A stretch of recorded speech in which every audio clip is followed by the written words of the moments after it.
Hello friends, this is doctor Sajad Wani. हमारे आज की इस वीडियो का टॉपिक है constituent assembly of India. Before going for constituent assembly of India, we should first understand the constitution. Constitution होता क्या है? Constitution is a legal document having a special legal sanctity which sets out the framework and principal functions of the organs of the state। ये याद रखना है that the constitution, जो भी constitution होता है, ये एक लीगल डॉक्यूमेंट होता है, वेदर इट इज कोडिफाइड और uncodified.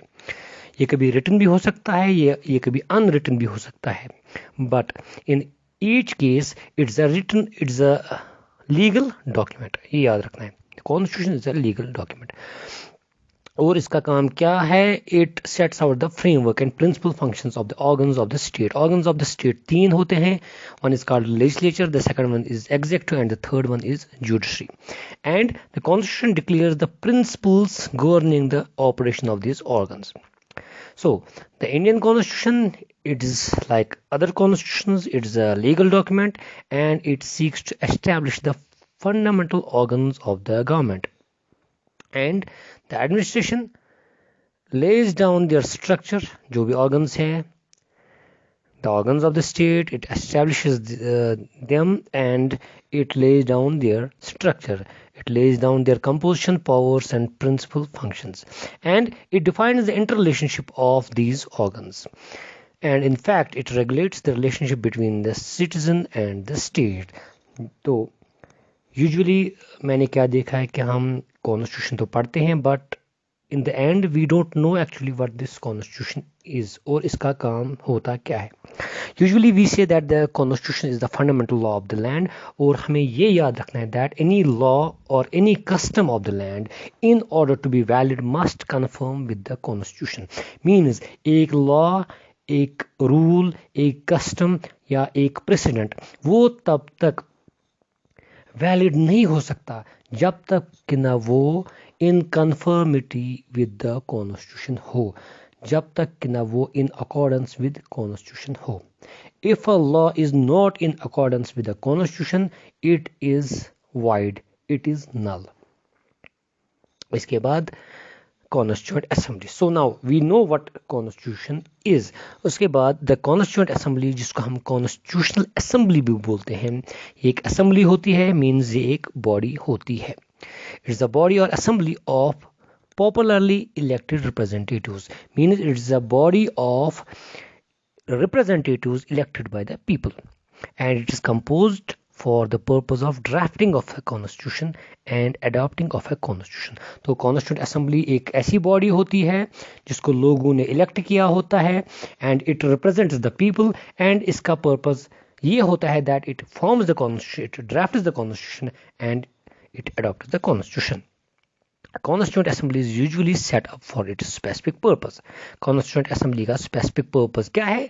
Its specific purpose is the drafting or adopting of the constitution, तो which it carries out in a relative short time, after which the assembly is dissolved। तो एक constituent assembly का काम क्या होता है? to form a constitution, और जब इसने constitution बनाया तो उसके बाद ये constituent assembly dissolve होती है। A constituent assembly is a form of representative democracy because it represents the people and it is elected, it is popularly elected and it represents the people of the country। अब आगे चलेंगे तो constituent assembly of India, इसकी history ये याद रखना है that the idea for a constituent assembly in India was first propounded by M.N. Roy in 1934। उसके बाद Indian National Congress, it made an official demand for the Constituent Assembly in 1935। और इसके बाद आपको याद रखना है that C. Rajagopalachari, he demanded for a Constituent Assembly on 15th of November 1939। So because of the demands of C. Rajagopalacharya, which he did on 15th November 1939, he said that he demanded for a constituent assembly based on the adult franchise, and this demand for a constituent assembly was accepted by the British in August 1940। ये याद रखना है, because the British accepted this demand in August 1940। The precise date is 8th August 1940। The British accepted the demands made by C. Rajagopalachari, actually the demands made by Indian National Congress. And the acceptance of this demand in the form of a statement which was made by the Viceroy Lord Linlithgow. Lord Linlithgow, he accepted this proposal by C. Rajagopalachari in the form of a statement, and this acceptance statement was known as the August Offer because it was accepted in August, precisely 8th August 1940. And in this August Offer, there were many things which were accepted by the British. One of them was that it included allowing Indians to draft their own constitution. ये आपको याद रखना है. So, आपको याद रखना है that the idea of Constituent Assembly was first propounded by M.N. Roy in 1934. उसके बाद आपको याद रखना है 1935 में इंडियन नेशनल कांग्रेस ने डिमांड की for a Constituent Assembly. उसके बाद आपको याद रखना है that C. Rajagopalachari he demanded for a Constituent Assembly on the basis of adult franchise on 15th of November 1939, and this demand was accepted by the British in August 1940. Precise date is 8th August 1940. A statement was released by Viceroy Lord Linlithgow, and this statement was known as August Offer. And this August Offer, it included many things, and one of them was that it included that the Indians will be allowed to draft their own constitution. आगे चलेंगे. And finally, the cabinet mission was sent to India, which put forth a scheme for the Constituent Assembly. याद रखना है that the Constituent Assembly, it was formulated on the basis of a scheme which was given by the cabinet mission. Cabinet mission हम history के topics में detail में discuss करेंगे. यहाँ पे मैं idea दूंगा that the cabinet mission, it consisted of 3 members: Lord Pethick Lawrence, Sir Stafford Cripps, and A.V. Alexander. आप इसको शॉर्ट में याद रख सकते हैं in the form of an acronym. The 3 members of cabinet mission were L, A, and C. L, A, C, LAC, Lawrence, Alexander, and Cripps. And this mission, it arrived in India on March 24, 1946. ये याद रखना है. 24th March 1946, the cabinet mission, it arrived in India. And finally, the plan for cabinet mission, it was published on 16th of May 1946. So the Constituent Assembly, it was formulated on the basis of a scheme that was given under the cabinet mission. So the Constituent Assembly was constituted in November 1946 under the scheme formulated by the cabinet mission plan. The features of the scheme were as.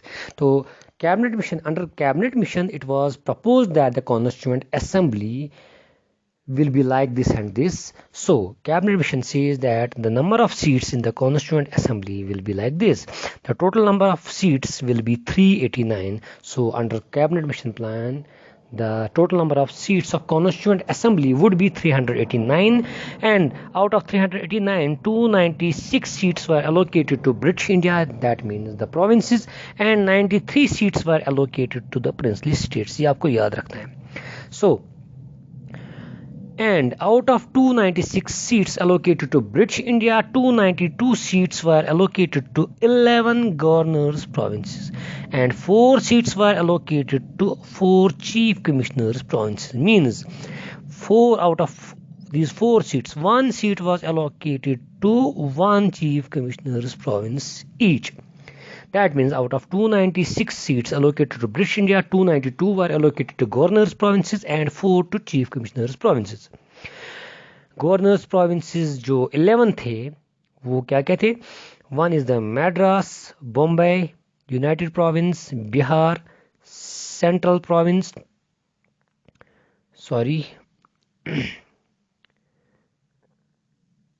Central Province, Orissa, Punjab, Northwestern Frontier Province, Sindh, Bengal and Assam. उसके बाद 4 Chief Commissioners Province, इनको आप एक acromion से याद रख सकते हो.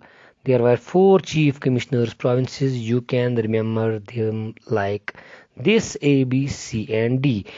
A stands for Ajmer Merwara, B means British Balochistan, C means Coorg, and D means Delhi. आप ये याद रख सकते हैं. So the total number of seats under the cabinet mission plan allocated to the Constituent Assembly was 389. Out of these, 296 were allocated to British India. Out of 296, 292 seats were allocated to 11 governors' provinces, and 4 seats were allocated to 4 chief commissioners' provinces, and 93 seats were allocated to princely states.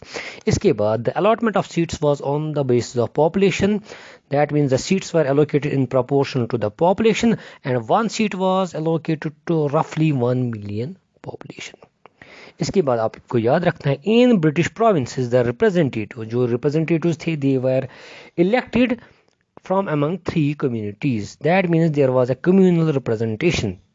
The Muslims, Sikhs and general. General means Hindus, Buddhists, Christians and every community except Muslims and Sikhs. So there were 3 main communities which would elect members from among themselves, and the members in the British provinces, they were elected by the members of respective communities in the provincial legislative assembly. तो elections कहाँ होते थे? Provincial legislative assembly में, and the members of provincial legislative assemblies were divided among 3 communities and they elected the members of respective community.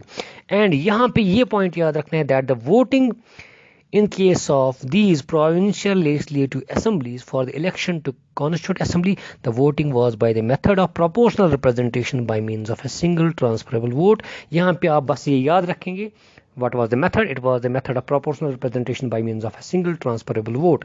और इस method of representation को मैं एक separate video में discuss करूँगा. उसके बाद princely states, the representatives of the princely states, it was obvious that they were nominated, क्योंकि princely states because they were the monarchies, तो monarchies में election नहीं होते, तो यहाँ पे the people or the members were nominated by the heads of the princely states. So in short, आपको याद रखना है that the Constituent Assembly was to be partly elected and partly nominated. फिर आगे चलेंगे elections to the Constituent Assembly. तो फिर election हो गए for the 296 seats allocated to British India, तो आपको पता ही है. तो the elections took place in July August 1946.